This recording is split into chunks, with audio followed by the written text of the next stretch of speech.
Hey, what's up, everyone? Jonathan here, and as I told you, I was going to make some NASCAR content and stuff. And first, I want to talk about some recent stuff that has been happening this past weekend and week here in NASCAR. First, the Sunday's race got uh, postponed, or not postponed, canceled after doing roughly over close to 250 laps. It was the Coca-Cola 600. Didn't quite get to the finish, but the main problem was a lot of fans were mad about is it looked like we were going to go back racing after that rain delay. It looked like the track was drying very well. However, around 11:30 or so, they decided to uh, cancel the rest of the race, and Christopher Bell won the race. But people at the racetrack said that the track was almost dry, and it looked like they could go within the next like 15 minutes or so. In fact, a lot of drivers were told within the next 15 minutes, get ready, you're gonna go back out there and finish the race. So a lot of people were confused. Why did they cancel it? Now they said it was because of high humidity, which I wouldn't 100% disagree about. You know, sometimes if you have a lot of high moisture in the atmosphere, it is hard time to uh, dry something out. But that being said, I do believe that this was a Fox decision, and which kind of leads to me why they did it. Because this is their last race that they will have the Coca-Cola 600 for at least for a while. Because next year, Amazon Prime will be taking that over. Why would you take your best ratings and decide to, oh, you know what, we'll cut it off now? I can only assume is that because they were afraid that their viewership would tank after like 1 o'clock in the morning. Which, okay, I guess I wouldn't blame them for that, because they go based on when the race is over, and the views were actually pretty good at that time. But I feel like that they did wrong to the fans for that decision. If fans were willing to stay up until 3 o'clock in the morning, you know, kudos to them. I mean, I would have, but it seems like the one thing is made me mad about this is if anyone knows about Jeff Glark, he's a very great journalist, and he's puts a poll out on X. Was it a good race? And people said it was a bad race, which it wasn't. Beginning of the race, the first half of that race was really great racing, really really good, and people are just bitter because the finish it didn't happen. I wish people would separate their emotions of a bad call from NASCAR or Fox to a product that was actually good, what we were watching. We saw passes for the lead. We saw three wide moves. Hell, we saw a pass in the grass or a turf pass in the turf, I guess you want to say. It was really good racing before then. And I understand the frustration of not getting that race in. I get it, but I wasn't going to punish the racing I was seeing, just because NASCAR or Fox made a stupid call. And I wish people would understand that. It just seemed like they do that every time, where they take their emotions on one subject and put it on something else when it has nothing to do with that. So if you are gonna judge a race, judge the racing that you did see. I bet you a lot of people would say it was really good racing. And actually, I hear that a lot in comments. Like, well, the racing in the first half was great, but I give it a bad review because they didn't finish it. I don't care. Judge what you saw. And if you saw was really good racing, that's what it is. But will NASCAR be punished for that for a while? Probably. And who knows who really made that decision? 100%. My guess is it was probably Fox that made that decision, not NASCAR. Because there's no curfew there. There's nothing like that. You could have easily raced till 3:00 in the morning if you wanted to. It was just the fact that I think Fox were afraid that the viewership was going to tank by like 2-3 o'clock in the morning, and they didn't want their views to die that fast. So I guess I can understand that, but then again, do you really want to piss off the rest of the fan base just because of doing that? Don't know. Anyways, we'll see what happens going forward on rain delays and Fox. And God tells you why that they're losing a lot more dates next year for racing because, well, they suck. And I'm telling you now, after the 7 years are up, I hope NASCAR decides, you know what, we can't handle you anymore. I'd rather take a pay cut than having to deal with that kind of crap. I'm hoping that they'll understand that. I doubt it because money talks, it always does. But we'll see. All right, some other breaking news that happened this week. Stewart-Haas Racing is shutting down after this season. They started up in 2009. And unfortunately, it just seems like that they, just from what I can understand, Gene Haas and Tony Stewart just want to do different things now. Tony Stewart is now drag racing. He wants to start his family with his wife.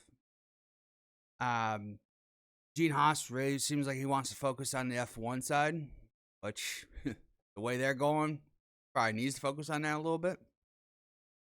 And I just think once Tony Stewart retired from driving, and then really Harvick was the last driver to kind of keep that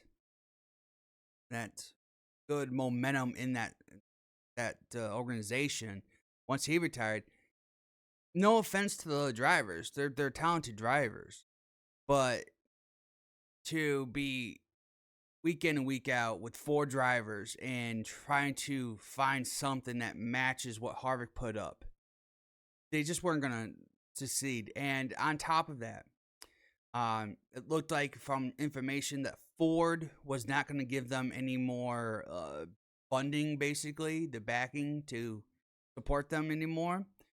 And sponsorship was dying. A lot of the sponsors that were with Harvick left and went to different teams.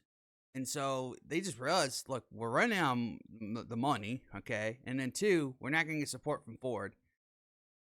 We can't find anyone that wants to be with us. Like, they even at one point thought maybe Dodge would come back. That wasn't going to happen.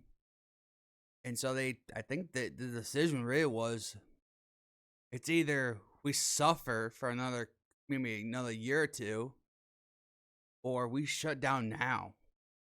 Now, we thought, okay, they would just shut down the Cup Series and have the Xfinity program. Nope, they're shutting down the whole shebang, the whole thing. Which is sad. There's a lot of employees there that are going to lose their jobs. I mean, there are going to be people that are going to move on to other teams. I already do believe so. That they're very high, talented, quality people, they'll find jobs in NASCAR. But there are going to be people that are going to lose their jobs. They're just not going to find spots. And that's what's sad about it. Now, with Gene Haas and Tony Stewart, they're going to be fine. They're doing what they want to do with F1 and drag racing and all that stuff. But as for the people that work there, it's going to hurt. It's going to hurt bad. Now, I don't want to blame Tony Stewart or Gene Haas for this. Yes, they've been kind of distant from their teams and organizations, but I feel like that they were already doing that a long time ago. And when Tony Stewart started talking about how NASCAR was running, especially with the charter system and everything like that, I had a feeling that this was going to be the case. That okay, something's gonna be wrong here. Where it's not. Then I had worries even back a couple years ago that Tony Stewart might close down. Like he doesn't care, and I feel like that was kind of the first step to all of this, and it just manifests eventually to being about this year that it happened. So it is unfortunate. Now let's talk about drivers. Where did all the drivers go? Right. Well, there's a lot of speculations for Josh Berry to go to the front row motorsports. Noah Gragson maybe going to RCR potentially. Now, as for Ryan Preece, um, he could be just gone, right? He could just go back to modified racing, maybe find something next Xfinity, maybe, but definitely not in Cup. Chase Briscoe would. There's rumors that he would go and replace Harrison Burton, go into the 21 car. As for Riley Herbst, some people are saying he could go into the 15 car. In I think it was Rick Rare Racing or Rick Rare Racing. I think he's talking about either Rick Rare Racing or something in Cup. As for Cole Custer, don't know. That one is up in the air. He could just be gone.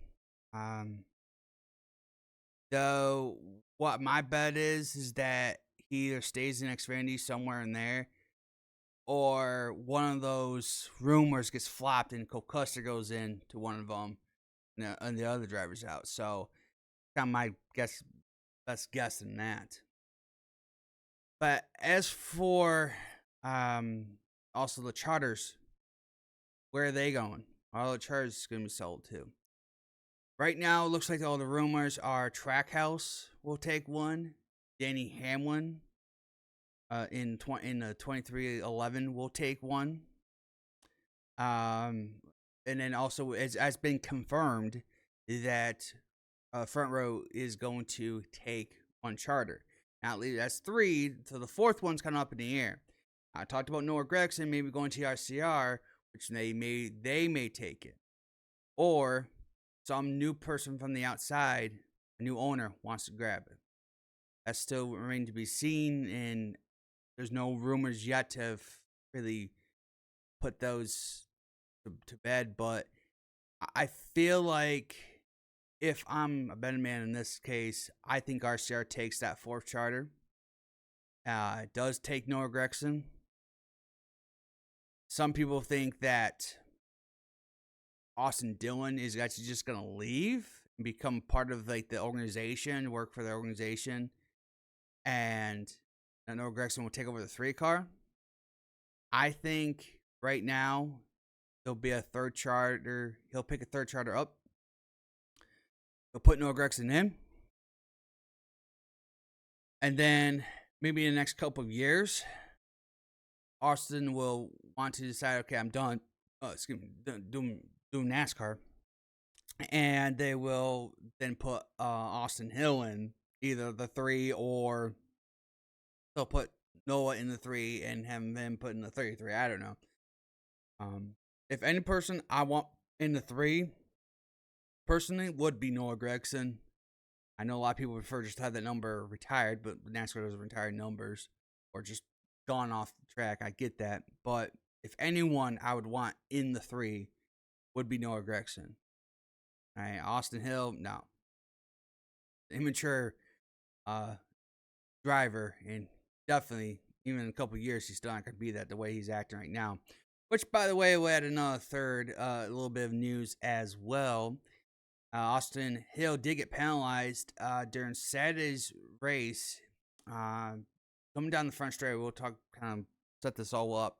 Coming down the front straightaway out turn 4, it looked like Cole Custer and Austin Hill just kind of had a racing incident. To me, it looked like Austin came up and just hit the 00. Though of course, Austin says that he came down and hit him, which, how he always says that.